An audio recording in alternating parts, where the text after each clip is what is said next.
A recognition of shared human frailty. For others, they reinforce connection to a monarchy increasingly striving to show its human face.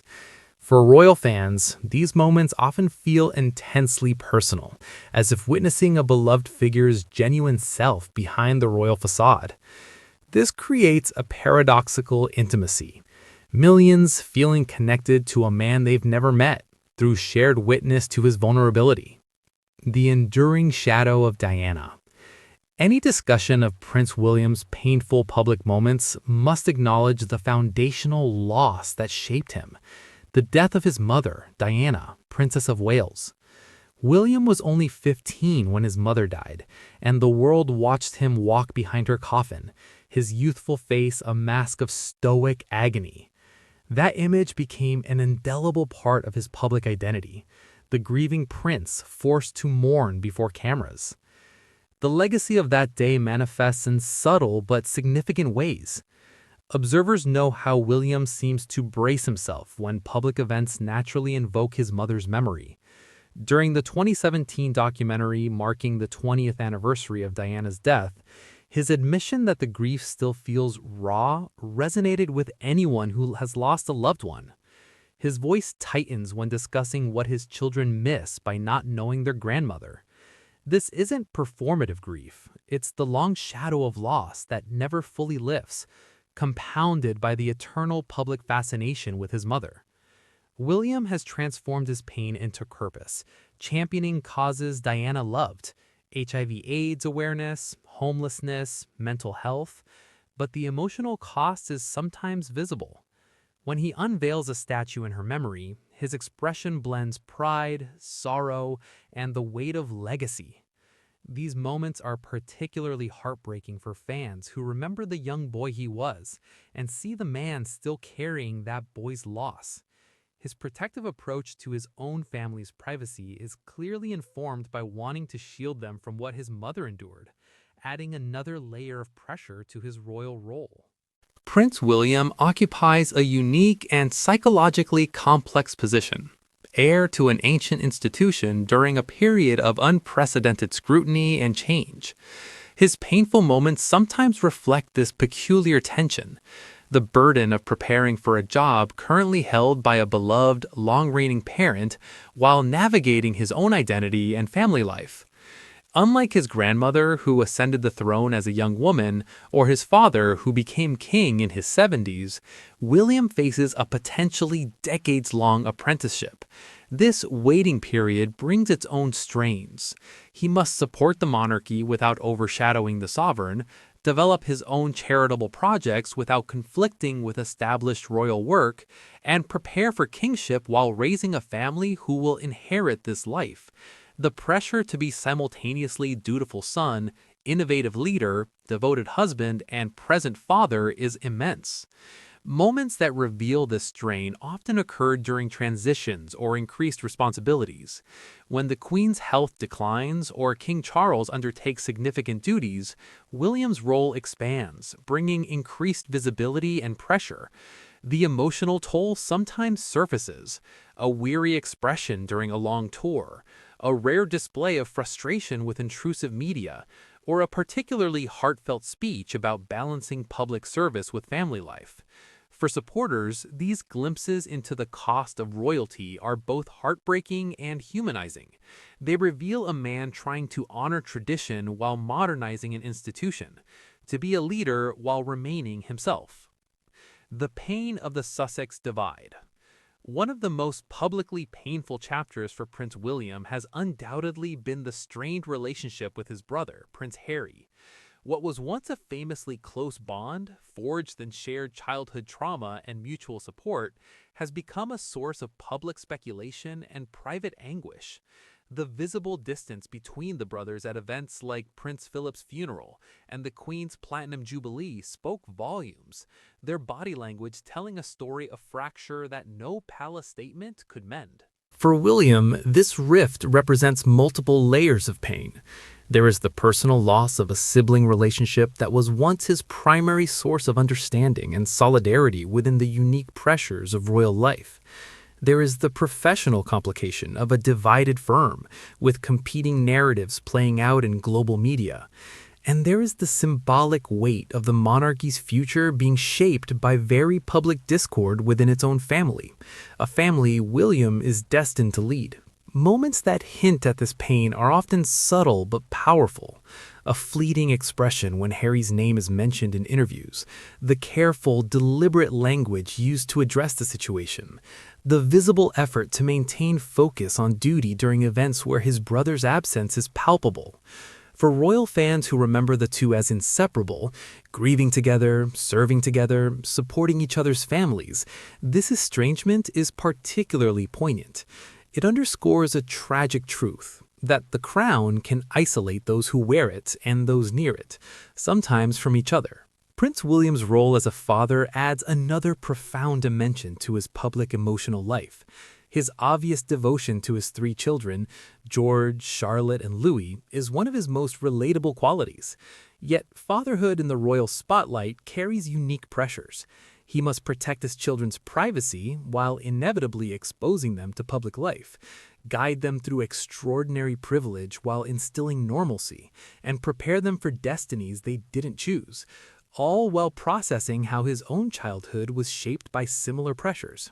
Painful or poignant moments often emerge when these fatherly duties intersect with public expectations.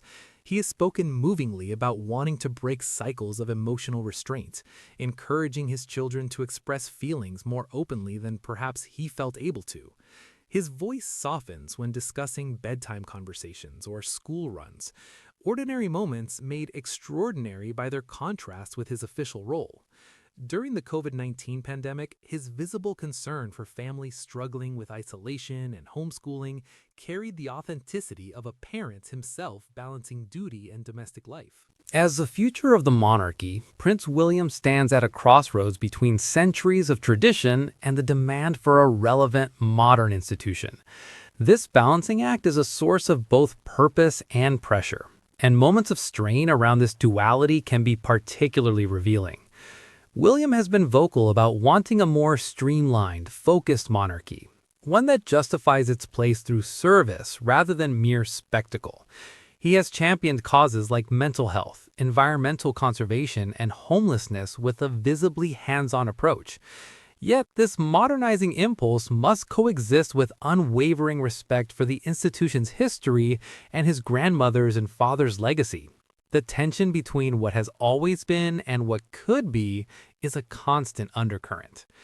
We see this pressure in moments of transition, when he advocates for change while standing in ancient palaces, when his more casual style contrasts with formal settings, or when he speaks about emotional well-being in an institution historically built on stoic reserve. His pain sometimes surfaces, not as tears, but as palpable frustration, with the slow pace of change, with media misrepresentation of his goals, or with the sheer weight of expectation. For supporters who want both a preservation of royal magic and a monarchy fit for the 21st century, William's struggle to bridge these worlds is both compelling and heartbreaking. They see a man trying to honor his past while forging a future, bearing the criticism from traditionalists and modernizers alike. From his first day of school to his courtship, marriage, and fatherhood has been a public narrative. This lack of ordinary anonymity carries a psychological toll that occasionally breaks through his polished exterior.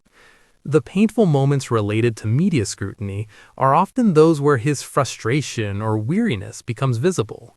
The guarded look when cameras swarm his family, the curt response to invasive questions about his children, the visible tension during the peak of harassment directed at his wife, Catherine.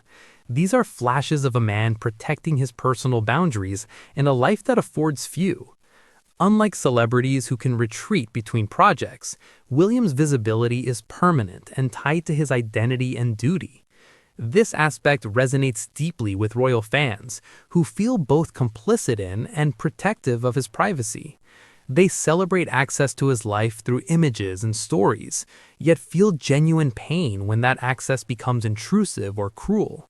Moments where William's patience visibly wears thin often prompt public sympathy and debate about media ethics. They highlight the central paradox of modern royalty. We demand approachability while respecting their humanity, often failing to distinguish between the two. Legacy of service, finding meaning in duty. Amidst these pressures and painful moments, Prince William's profound commitment to service remains his anchoring purpose. His visible emotion is often most powerful when connected to the causes and people he serves. Whether comforting bereaved families, listening to veteran stories, or advocating for marginalized communities, his empathy appears genuine and deeply felt. These moments of connection, while sometimes emotionally draining, seem to reinforce his sense of mission. He has spoken about how meeting people facing immense challenges puts his own burdens in perspective. The pain he shows is often not for himself, but in shared sorrow with others, a quality that makes his compassion particularly resonant. When he is moved by someone else's story, it breaks down the invisible wall between sovereign and subject, reminding us that empathy is the true currency of human connection, royal or not. For supporters, these are the moments that justify their emotional investment. They see not a distant figurehead, but a man using his unique position to alleviate suffering, honor sacrifice, and give voice to the voiceless. The heartbreak in these instances is often a shared one, a collective recognition of life's hardships, witnessed and honored by a future king. It transforms personal pain into communal empathy, a reminder that grief and resilience are universal. The king in waiting, preparing for an inevitable farewell. A unique and profound source of ongoing, low-frequency pain for Prince William is the anticipated loss of his father and grandmother. Having lost his mother tragically and early, his relationships with the Queen and King Charles have been foundational. The Queen's advanced age and King Charles's own aging mean William lives with the awareness that major life-altering loss is on the horizon, accompanied by the overwhelming responsibility of ascending the throne. This anticipatory grief occasionally surfaces in a particularly tender interaction with his grandmother, a public expression of gratitude for his father's guidance, or a reflective comment about the passage of time and duty. For those who watch the royal family intergenerationally, these moments are tinged with poignancy. They know that William's most heartbreaking public moment likely still awaits, the transition from grandson and son to sovereign. This looming reality adds depth to his current emotional moments. The sight of a future king visibly moved, his composure wavering under the weight of public and private sorrow, is a rare and profoundly humanizing moment in the often rigid pageantry of monarchy. When Prince William, Duke of Cambridge, experiences such painful public moments, they resonate far beyond palace walls, touching royal observers and casual followers alike. These instances, whether during solemn commemorations, personal loss, or unexpected displays of vulnerability, reveal the complex intersection of duty, humanity, and tradition that defines his life. For a man raised to embody stoicism and service, these flashes of emotion offer a poignant glimpse into the personal cost of a destiny he never chose, yet must bear. This exploration goes beyond tabloid headlines to examine why these moments captivate us, what they reveal about the evolving monarchy, and how a man prepared from birth for sovereignty navigates the human experiences that spare no one, prince or commoner. In a 24-hour media cycle that often reduces royalty to caricature, William's moments of visible pain remind us of the individual beneath the title, a son, husband, father, and mourner, who also happens to be a king in waiting. Prince William's most heartbreaking moments often occur when public duty collides with private emotion. Unlike his ancestors, who could grieve in relative privacy, William's sorrows unfold on a global stage. His grief exists in two realms simultaneously: the personal loss felt deeply and privately, and the public ceremonial role requiring him to represent a nation's mourning. This duality creates a unique psychological burden, the need to process personal emotion while performing symbolic functions for millions watching. Consider the spectrum of these painful moments. There is the silent tear at a Remembrance Day service, honoring the fallen when his own military experiences give the ceremony personal resonance. There is the strained composure during speeches about causes deeply tied to his mother's memory, where invoking Diana's name visibly alters his demeanor. There is the palpable weight during events addressing mental health, a cause he champions when discussing vulnerabilities he himself may grapple with. Each scenario shares a common thread, William serving as both a participant in human experience and an emblem of an institution. The public's emotional response to these displays is multifaceted. For some, they